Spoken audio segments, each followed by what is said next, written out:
नमस्कार। आइए आइए। रंजू ओके कैमरा देखना मुझे जाना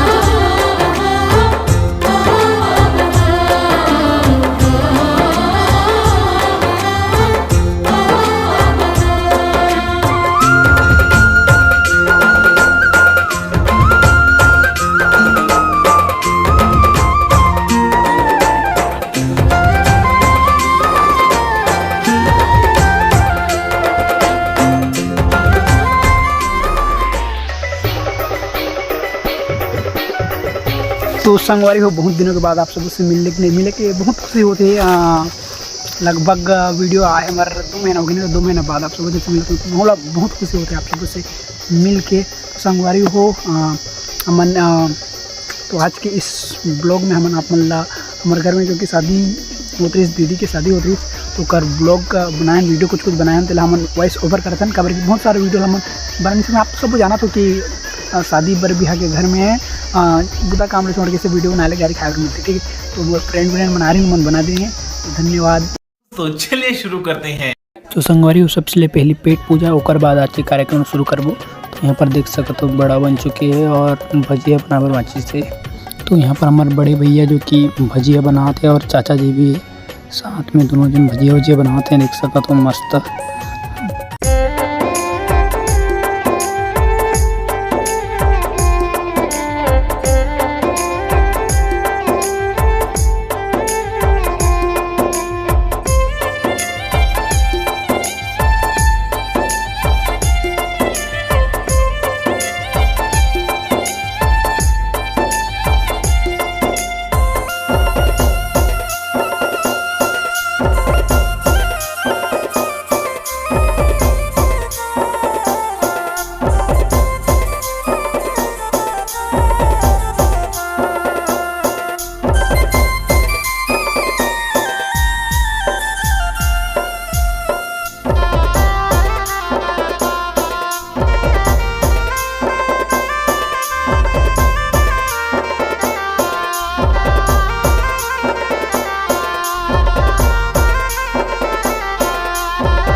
उदारी बगिया झूमर गे बगिया माँ जब चले आए सजनी मोरे मन के मिलौनी मोरे हरियर आमारे घन मोरे।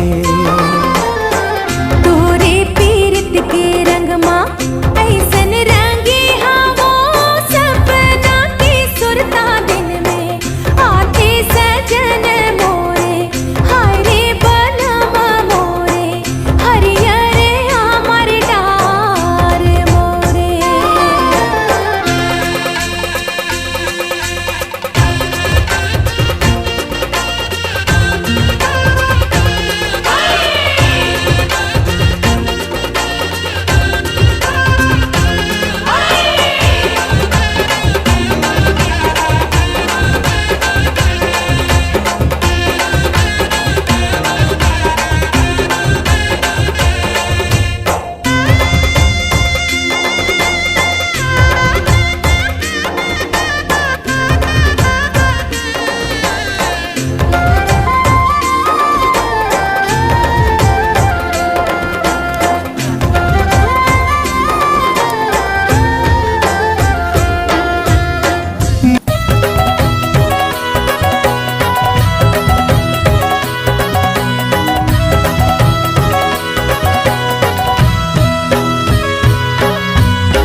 कैसे लगी इस कमेंट करके ज़रूर बता। वीडियो अच्छा लगी तो लाइक कर दियो। चैनल में नया हो तो चैनल सब्सक्राइब कर दियो। और हमारे इंस्टाग्राम में भी एक पेज है अक्षय पोर्दे 2.0 करके, बोला भी आप मन फॉलो कर सकते हो अगर आप मतलब छोटे छोटे रील्स के माध्यम से देखना रही तो